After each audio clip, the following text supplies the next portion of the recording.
So, good afternoon, my friends. Thank you very much for being here with me. I'm reading Break the Cycle, lesson 1.50. How mature are you? Symptoms of personal maturity. And this is the one of the last lessons. Okay. So, skipping the first paragraph. This is one of the series of articles on how to reduce psychological wounds and free your true self to guide you. This article offers perspective on personal growth and maturity and proposes sample criteria to assess somebody's developmental maturity.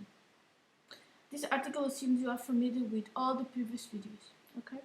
The intro to this non-profit website and the premises underlying it.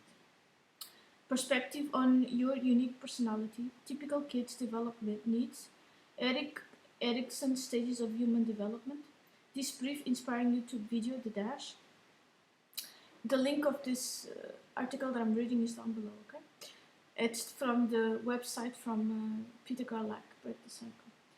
Status check. To begin, meditate and rank how you feel about yourself now. I am very immature. I am inappropriately mature from my age. I am very mature. I'm gaining maturity. Growing personally. I have most of all requisites for a personal growth. People who know me agree with my answers above. Redo the status check at the end of the article and see how well you know yourself. Perspective on personal maturity. Pause, breathe, and think of all the adults you know. Who among them would you say is really mature? Have you ever thought or said someone is really immature?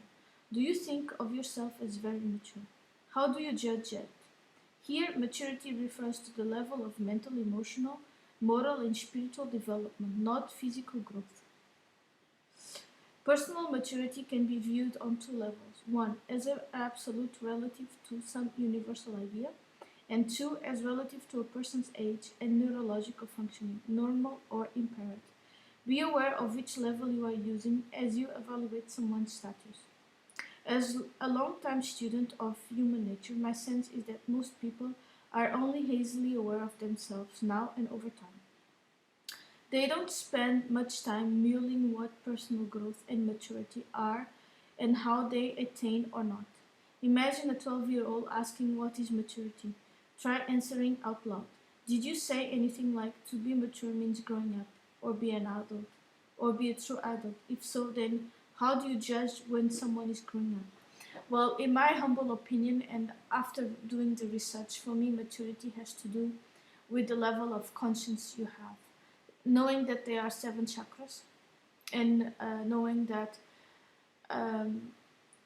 the oil that is created in the pituitary gland goes down the spine and stays there for 3 days and goes up to your first chakra. So if you have blockages on a chakra, the oil won't rise up. So if you work on your fears, on the childhood wounds, they are the fears, the anger, the fears, anger,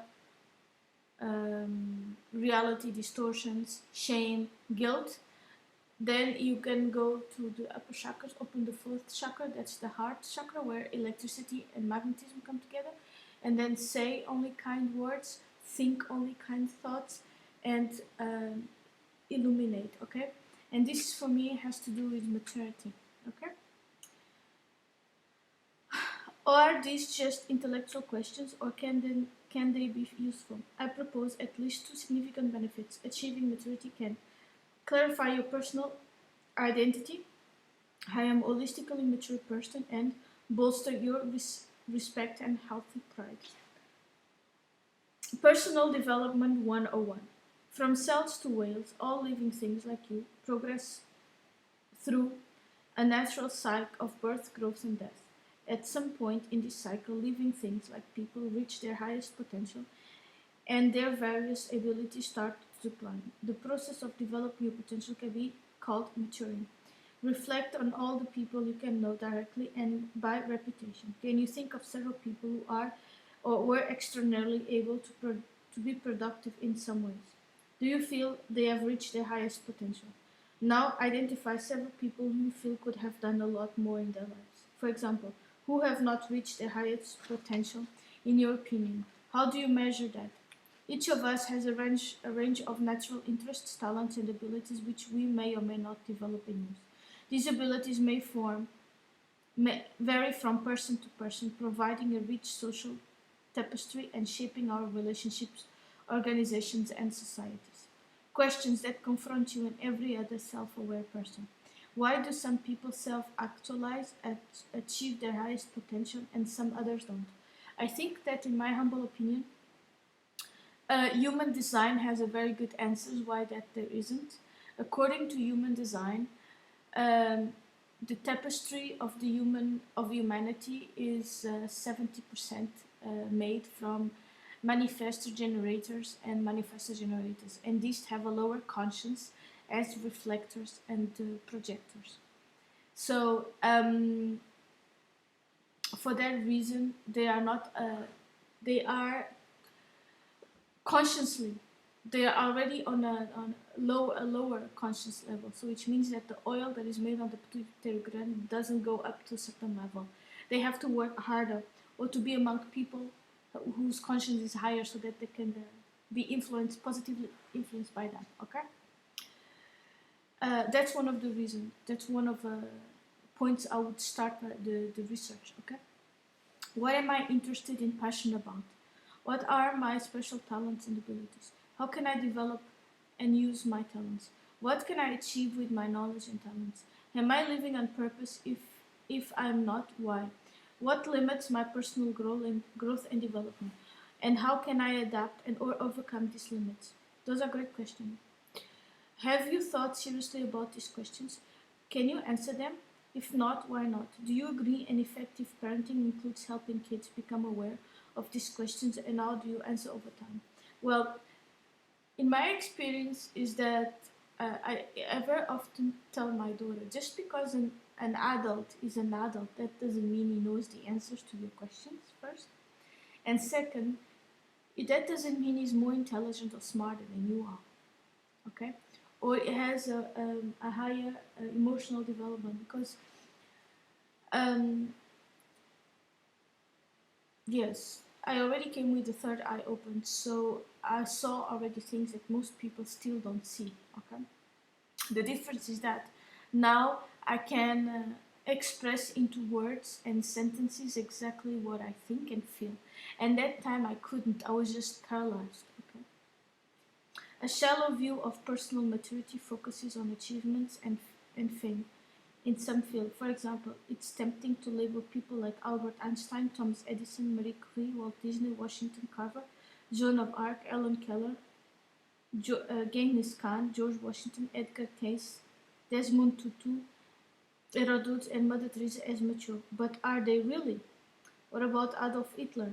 Oh, about Adolf Hitler. There is from Sam Wagner, an article, or he posted a video about that Adolf Hitler is not considered mental ill, but Jesus is. And it's very interesting that he wrote that, because Jesus has a much higher conscience level than Adolf Hitler had. Okay, so which means that Jesus had his seventh cloth opened. Okay, he was always in the level of ecstasy. Okay, and Adolf Hitler only lived in the first three chakras. So according to the analysis of the Western society, Jesus Christ, from our perspective, is considered mentally ill, but Adolf Hitler is not. So the question is, our values, our criteria and parameters to evaluate our healthy or sick or correct, okay? Because having bliss is the goal. To ascend is the goal. If that is the goal, in which we have more photons of light in ourselves, why is it that the rules by which we evaluate how healthy or unhealthy someone is distorted? That's my question. Okay. How about Adolf Hitler, Idi Amin, Gaddafi, Joseph Stalin, and Nero? Do you see Mohammed, Buddha, Christ, and other renowned prophets as mature people? If so, why? That's very good questions. I saw a documentary about a PhD that is doing studies about intuition and telepathy. Okay, don't forget there are 8 taboos between psychology and quantum physics. Okay, according to psychology, the universe is separated, local and temporal.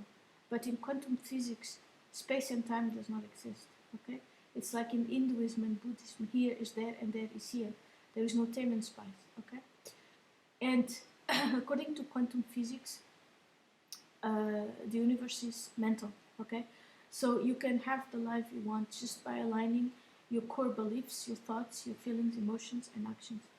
And according to the Western society, okay, Mohammed, Buddha, Christ, they were just nice people. Okay, they were not people filled with love, with the capabilities of curing or saving the other. Because what happens when you have that amount of love inside of you, those are vibrations. You can heal the others just by being their presence. Okay. What is personal growth? By answering this question out loud, did you say something general like, well, it means getting better at things? What things? Compare your answers with this. Personal growth means improving your self-awareness, self-confidence, and self-respect, and your attitudes about good, bad, right, wrong, and your abilities to think logically and clearly, and comprehend complex abstract ideas, and increase your knowledge about the world and people. Improving your abilities to analyze and solve complex personal and social problems, and to relate harmoniously with all adults and kids, and improving your spiritual awareness and sensitivity.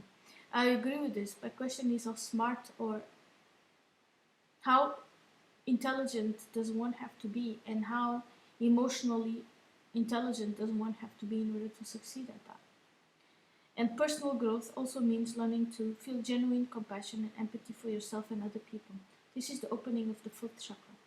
Identify and develop your unique abilities and how to use your talents, and admit and adapt to your limitations.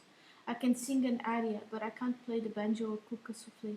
And learning to improve your ability to balance A. Work, play, rest, and B. Immediate versus delayed gratification and personal growth. Means learning to. And you can also add your criteria. What are you aware of now? This summary suggests that personal growth has many dimensions: cognitive, psychological, spiritual, behavioral, social. It also implies you can develop these dimensions intentionally by chance, experience. I observe that the most mature people are guided by their true self, aware of themselves and these growth options, and they work proactively to grow over time. They seek purpose to their lives rather than living mindlessly and reactively day at a time. Which factors above describe you recently? Okay. I would also add um, that a mature person does not have taboos. So a mature person should know their numerology, should know their read an astrologic map, to know human design, to know which type of aura you have and which type of response, and what is your purpose, your soul purpose. Okay. Mental health and maturity. Actually, interestingly enough, we don't learn these things in school. I wonder why. Huh? If in an early teen asked what is mental health, what would you say? It is hard to define as maturity.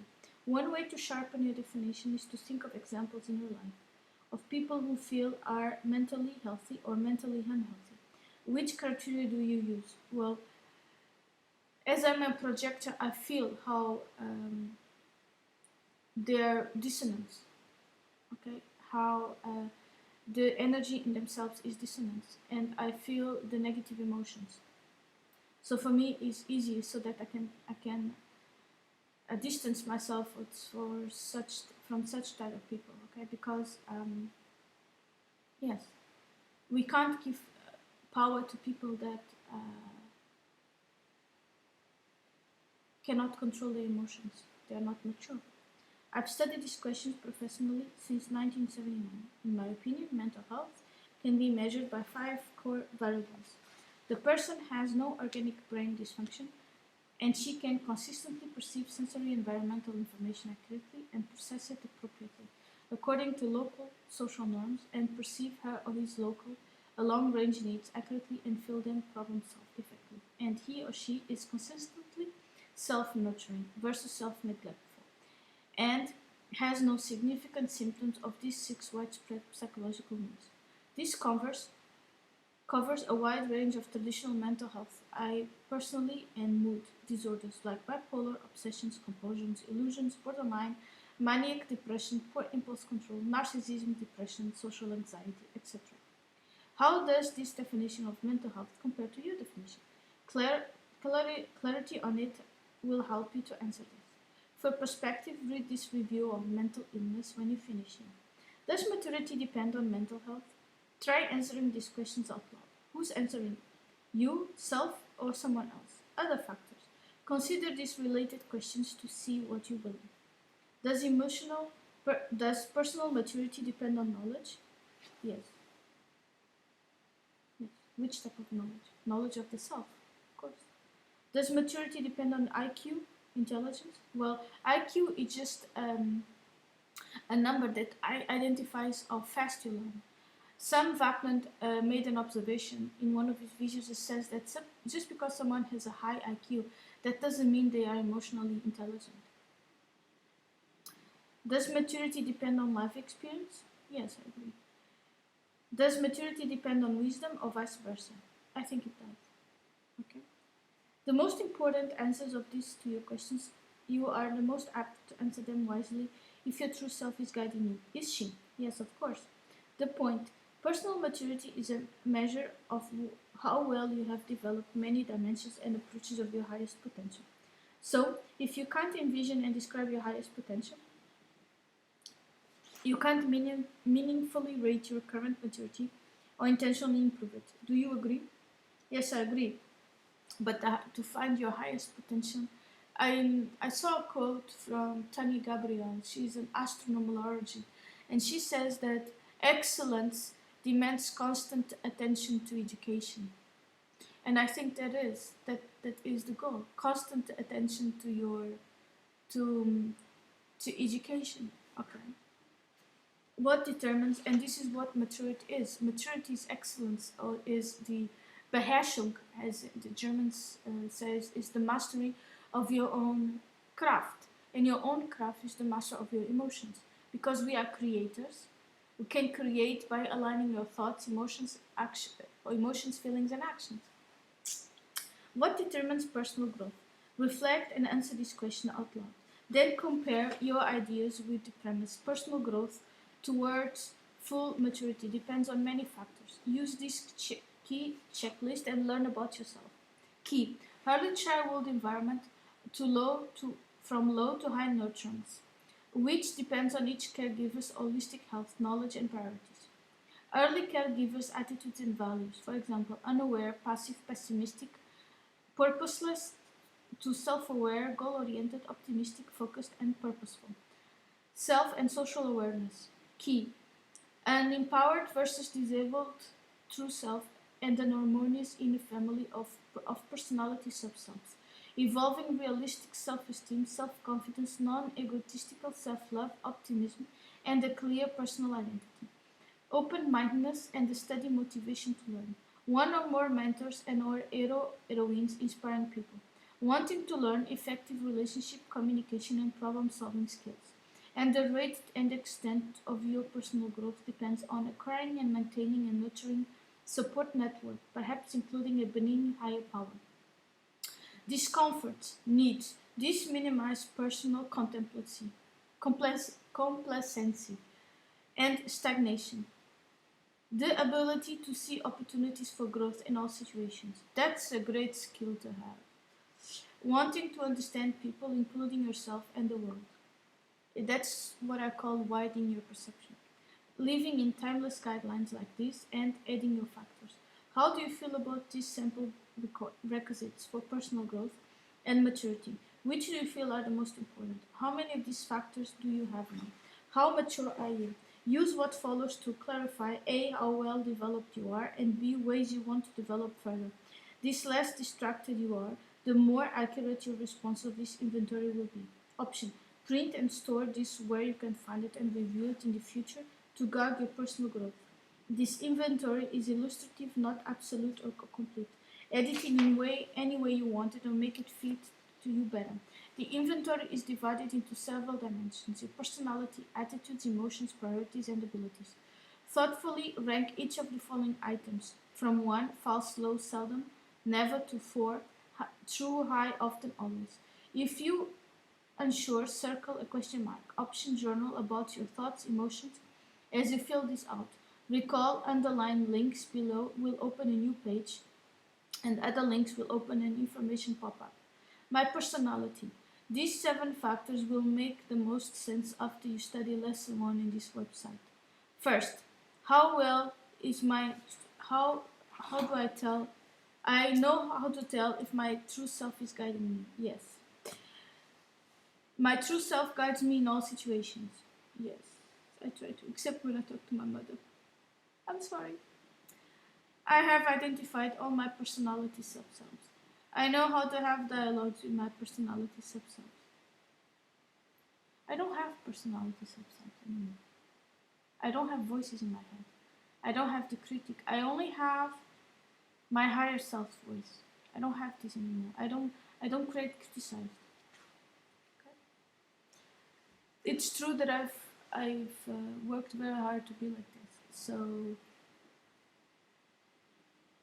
because I've developed so much, and most of the people that know me say that I'm very impressive. The first thing they tell me is that I'm very intelligent, which is something that my parents never told me. Second, that I am I have very wise observations, that I am very deep. I'm not superficial. That it's difficult to read me. That's true. That I'm pretty.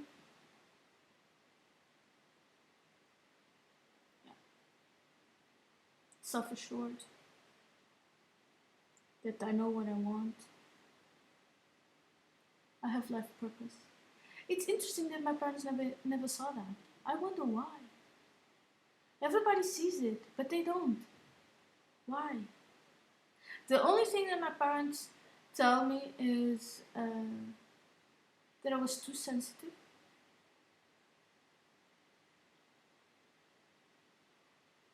That I couldn't handle stress, and that's not true because according to my numerology and my life experience, I have a lot of emotional resilience. They have never told me I'm intelligent or pretty. Quite the opposite.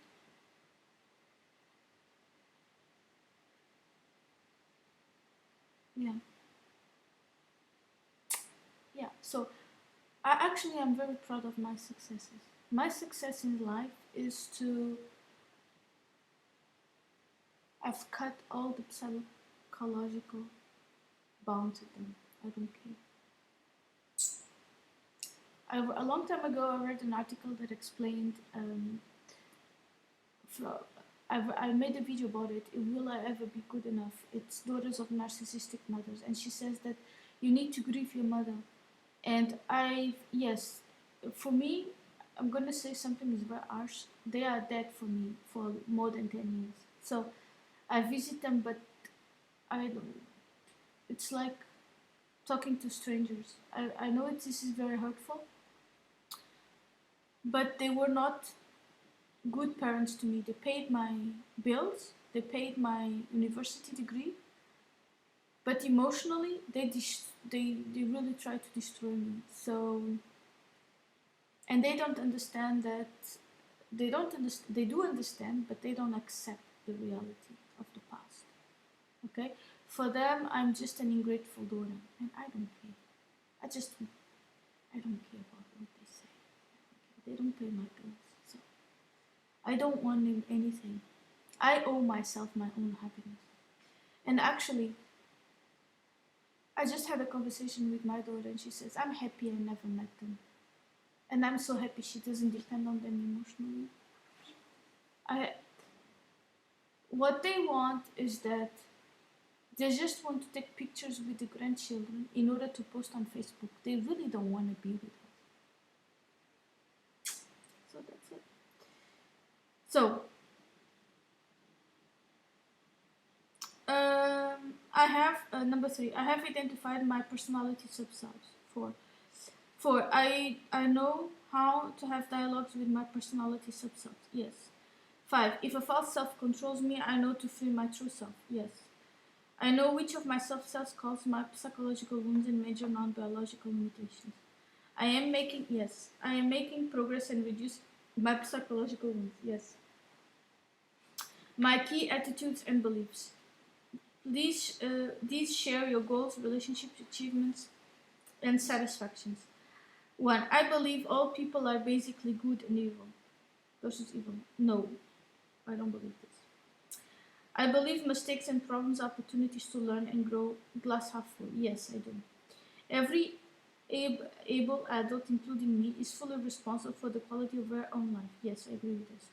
All animal behavior is caused by current needs, discomforts. Yes. My needs are just as important as any other person's needs, except in emergencies. Agree. I have the right to assert my needs and opinions without guilt or shame, and do all the other adults and kids. Agree. People who betray, hurt, disrespect me are wounded and unaware, not bad. Agreed. All people have equal dignity, worth, and personal rights, regardless of age, gender, color, social status, wealth, ethnicity, lifestyles, and beliefs. Yes. Every person has a unique life purpose, mission, and can identify and actively pursue it despite hindrances. Agree. There is a benign, accessible power in the universe. Yes. 11. Spirituality is different than religion, and I am a spiritual person. Agree. I am steadily comfortable with my aging and eventual death. Yes. I consciously balance firm convictions with open-mindedness and flexibility. 14. Every human emotion is useful, not positive or negative. Agree. Well, they can be low vibrations or high vibrations. Huh? I strive to keep an attitude of gratitude for all my blessings. Yes, of course. Every day I thank God for being alive or having the beautiful life I have. My emotions. 1. I can feel the name of the full range of my emotions and use each of them productively. Yes. I can feel, give, and receive unconditional love. Yes, that's the most important question of all. I know how to give and receive unconditional love. It's very important that you learn how to forgive. Okay. Yes, that's most important. Okay, nobody's perfect. 3. I know how to manage significant confusion, stress, and overwhelm. Stay grounded and centered. I know the difference between shame and guilt, and I know how to recognize and manage each of them. 5. I know how to recognize and manage significant anxieties and fears. 6. I know the difference between frustration and anger, and I can use each of these emotions to identify what I need. 7. I can feel healthy pride in my abilities and achievements without significant guilt, shame, and false humility. I don't need to self-medicate, numb my emotions with chemicals, activities, moods, and or relationships. I experience frequent periods of contentment, satisfaction, happiness, despite all challenges. My priorities. I can self-actualize, become the best person I can be. I steadily seek to improve my internal and external awareness.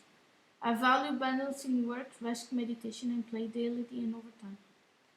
I am working steadily to identify and pursue my life purpose. Oh yes, I am. I usually rank my holistic health first, my primary relationship, if any, second, and the needs of any young people in my life third, except in emergencies. I feel no guilt, shame, or anxiety about this.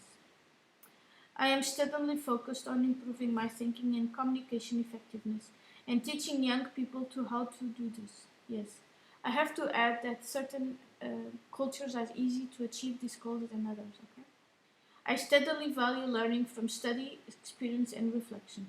I value constructive participation in local, state, and national government. I value making a positive difference in the world more than acquiring money, fame, or power. Yes, I agree with this. This one really resonated with me.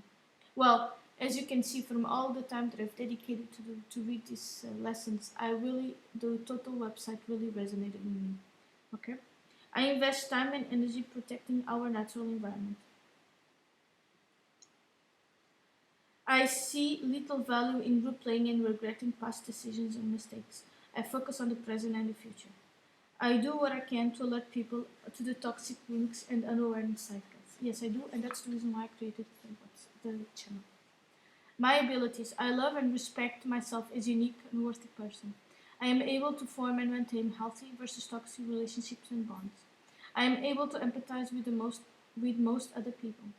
I can sleep well and wake refreshed without chemicals. I am consistently able to breathe well and sense what my body is telling me. I can give, receive, and acknowledge praise without discomfort. I can identify and assert my boundaries without guilt and anxiety. I know how to compromise and problem solve instead of fight, argue, or avoid. I know how to handle values and loyalty conflicts effectively. I know how to set goals, make effective plans, and stay focused despite distractions. I can think clearly in calm and stressful situations. I can identify my losses, broken bonds, and I'm able to grieve them effectively. I can consistently balance short-term and long-term satisfactions. I am consistently able to tell who merits my trust and who doesn't. I am comfortable with my body, appearance, and sexuality. I'm able to ask for help when I need without significant guilt, shame, or anxiety. I can manage personal criticism, prejudice, stress, and rejection effectively. I can laugh at myself in private and public without self-criticism and shame. I can relate to and nurture young people effectively. I can maintain a positive outlook despite my problems. I can appreciate the beauty and wonder of nature. I can make my own decisions. I am not overly influenced by other people's opinions and values. Pause, breathe, and reflect. What are you aware of now? What did you just learn? Have you ever seen a maturity criteria inventory like this? No. And I'm very happy I found this. Recall this inventory is not meant to be complete, absolute, or authoritarian. It is designed to stimulate your awareness about how you judge human maturity. Option: think of one or more people who are important to you, like each of the adults who raised you.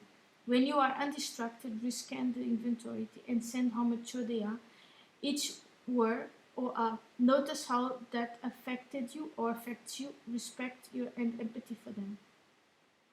Status check. See how you feel about yourself now. Compare to when you began this article. I am very immature. I am appropriately mature for my age. I am very mature. I am gaining maturity, growing personally. I have most of all the requisites for my personal growth. People who really know me agree with my answers above. What did you just learn? If you want to intentionally become more mature, free your true self to guide you. See lesson 1. Immature adults are often governed by a well-intentioned false self. For example, one or more inner children and their guardian sub-selves. Compare your environment to the personal growth factors above and make any necessary changes. Then edit this inventory to fit you better and highlight specific items you want to improve over time. Recap. From the 7 decades of studying human development and behavior, this article offers perspective on personal growth and mental, emotional, spiritual, moral maturity. It promotes A. requisites for personal growth and B. a sample of multi-dimensional inventory to help you assess somebody's level of maturity. Accurate awareness of your current level of maturity can clarify your personal identity and your self-respect. It can also help you to nurture younger people over time. Is there anyone who wants to show this on her discuss with? Okay? Thank you very much for listening to me. Comment, like, subscribe, hit the bell button. For donations and requests, there is the email down below. Thank you very much. Have a nice day. Bye.